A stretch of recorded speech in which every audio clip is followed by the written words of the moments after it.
Hey everybody, sorry for the crazy look, but right now I'm not really caring how I look because I'm probably going to get pretty dirty.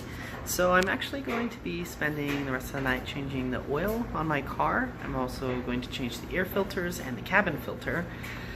I actually really love doing this stuff, and in my garage I have like a shrine of car parts, rims, just stuff. I love cars actually, but lately I haven't had a whole lot of time to do this stuff myself, so I'm kind of excited to get back into it. So yeah, just gonna pop the hood on my car. Yeah, so I gotta take off all the shrouds here, and there's actually shrouds underneath the car that I have to take off to get to the oil filter and the oil drain plug. And I'll check in with you guys later, maybe keep you updated, show you a little bit of what it looks like and what the process is. And just want to kind of show you guys the layout of my particular engine bay. So this piece right here, actually it's an intake. So right here and right here is where the car draws in the air for the engine. It comes in through here, through the grill of the car, and that's so it can draw cold air from the outside versus hotter air that would be in the engine compartment. And I have to take off these 4 little clips that hold this on, and then this whole piece pops off. Then I have to take off this side cover here and this side cover here in order to be able to get to the air house or filtering air filter housings, which are actually right underneath here on each side. Now this does have dual intake, so on each side there is a mass airflow sensor, and then back right here is the throttle valve, which allows air onto each bank of the engine. It is a V8, so it has 4 cylinders on each side. Not sure if you guys really want to know any of this stuff, but hey, I'm going to tell you anyway. So yeah, I think I'm going to start popping off these clips here. They actually just pull up. I don't know if I'll be able to do this with just my finger, but you take a little screwdriver, you pop it up, and it pulls out. And it's very actually easy to take apart and kind of work with. So funny little tidbit, one of my biggest pet peeves is when I take my car in to get it serviced. The service advisors, while they may, be thorough in making sure that they check all the fluids and do the proper procedures, they never put the little clips back. So whenever I get my car back, I always have to go through it to make sure all of the clips have been properly inserted, and if there's any missing, I'm not kidding you, I will go back and I will say, no, you did not finish the job, you need to put the clips in. Because if I were doing the job myself, I would put the clips in. So yes, if any of you auto mechanics out there are watching this, there are people out there who do in fact want the shrouds on their car. So just keep that in mind, guys. It's out. My supply's ready. And one thing to keep in mind is that things do get kind of dusty. So it's always nice to just have a, towel or something to wipe parts off, because it does keep the dirt down to a minimum. My engine bay is extremely dirty right now. I actually normally keep it a lot cleaner than this, but I recently went off-roading, you could say, and it got very dirty, and I just haven't washed it off since then. You can see some of the dirt down in there. But yeah, so I've since removed the clips, and basically this piece just kind of comes off. Before I do that though, I'm going to just finish removing all of these other pieces here, because it does kind of clip together here on the side. But I'm going to finish removing these pieces, and then I'll check in with you guys. The shrouds and covers removed, and as you can see, my engine bay is filthy. So I'm going to take the time. I have my power washer back over there that I'm going to use to spray this down. Most of the engine connectors and stuff are covered, and I'll try and avoid those just so they're not getting a direct spray. But yeah, this is bad. I mean, and look at that.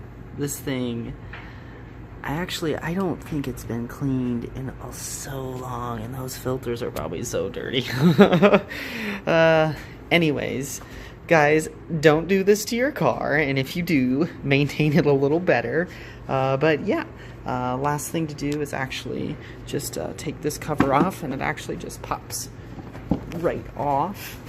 This one is a little harder to get off. I don't know what it is, but that clip right there always seems to stick. Yeah, the engine doesn't actually look this pretty. That's just a cover to make it look pretty.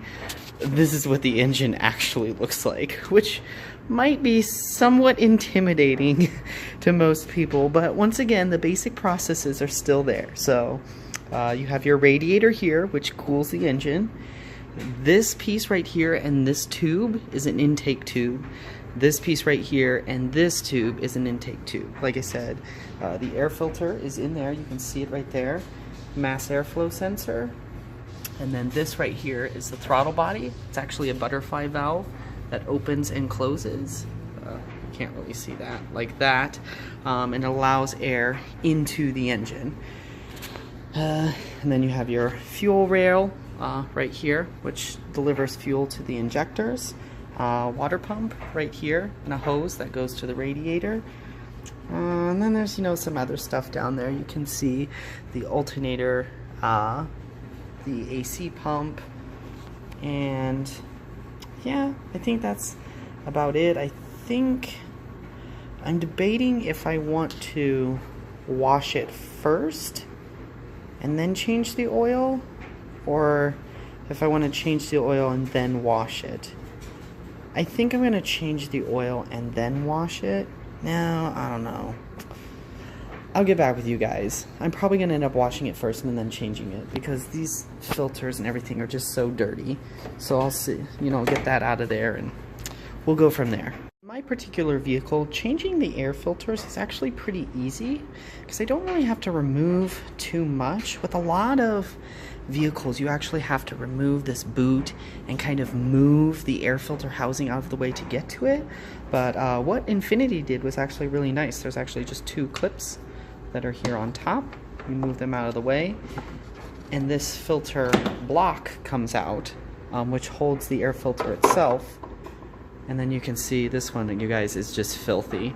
This was so long overdue. And it's actually, I think, I set my reminder for 15,000 miles, and I think I still have probably 6,000 miles left, but these things are shot.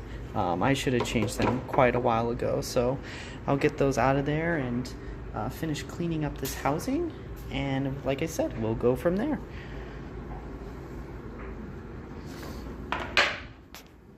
To mention, you can see I decided to wash it down, looking much cleaner inside of here. You can see the shiny metal again, but if you kind of notice how there's a little bit of steam coming off the engine. Now, the engine itself was not hot. It had sat for probably about an hour to cool down, but it was still warm, and I find that that's pretty important for two reasons. One, you do want all of the grime and dirt to be warm because it will more readily wash off the engine. And then two, a warm engine will not allow the water to pool up and sit in the valleys of the engine, which is definitely something that you don't want. You don't want standing water, you know, anywhere inside of the engine, because it can cause rust. It can get into the electrical connectors and start corrosion inside of the connectors. So even when you're, you know, washing down the engine, which really I just run water over it, and most stuff should rinse right off, you know, provided you keep a regularly cleaned engine, but you really do want to make sure that you're not getting any of these connectors wet.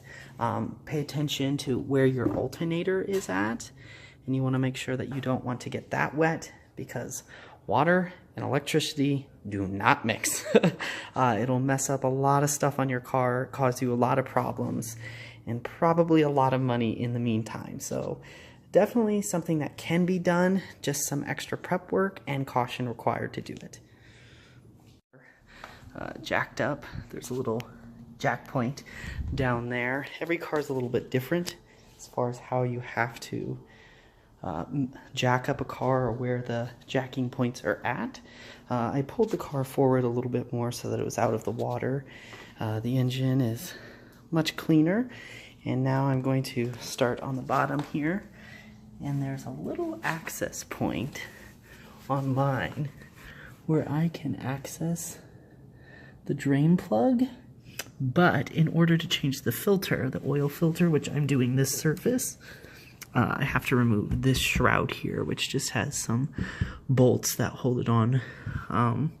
Technically, the oil filters are supposed to last 20,000 miles. I do mine every other oil change. I don't know if that's overkill, but hey, definitely better safe than sorry. So we've got the cover off. Now, technically on some of these jobs, just these front bolts can come off and the panel can come down.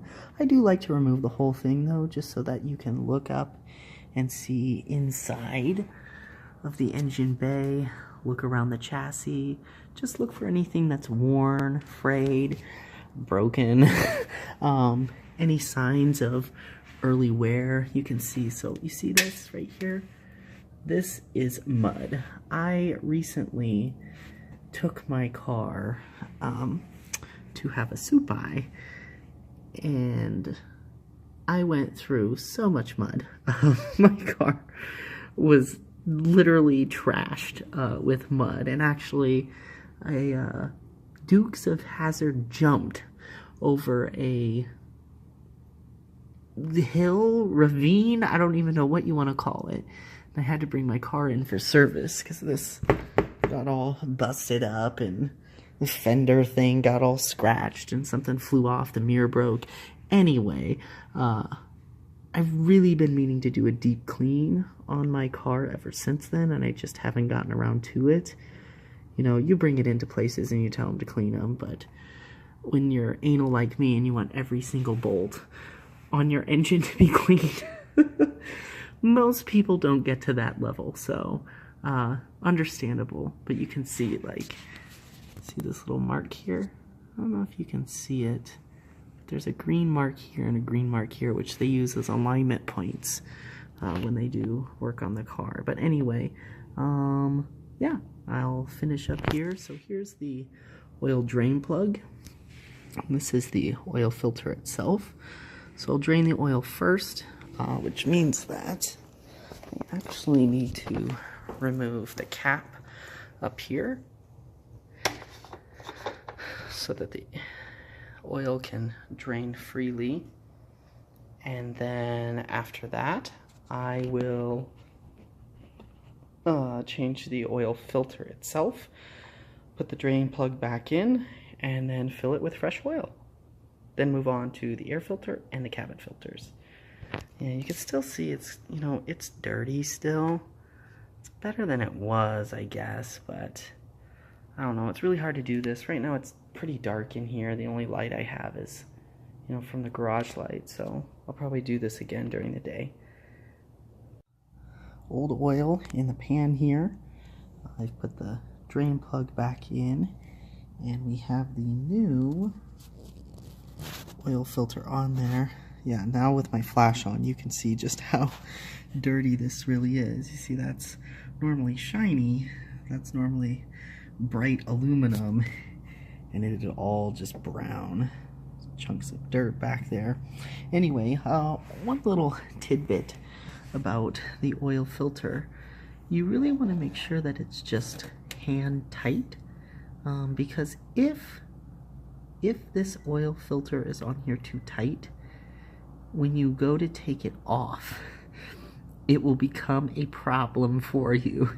So you always want to make sure that you don't over tighten this, otherwise it is going to make your life hell trying to get it off. So, not 100%, but definitely a lot better than what it was. I cleaned up quite a bit of the dirt that was in there. You can still see that it's definitely dirty, but that'll have to wait for another day. The most important part is done.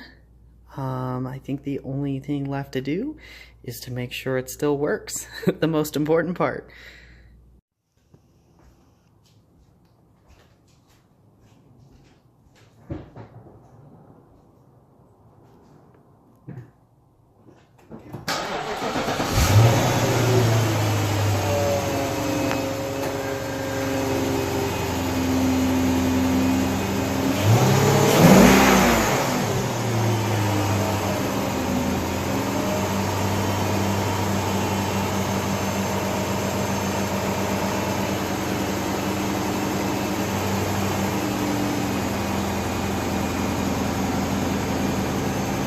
again, which is definitely a plus. So yeah, that concludes my night, and I will talk to you guys tomorrow morning. Well guys, I am all finished. The car is running, which is definitely a plus. I cleaned up the engine bay, so looks a lot better. It's definitely not where it needs to be. I'm gonna have to take probably a whole day to clean that out, but that definitely won't be tonight. Anyway, you guys have a wonderful night, and I will talk to you guys tomorrow.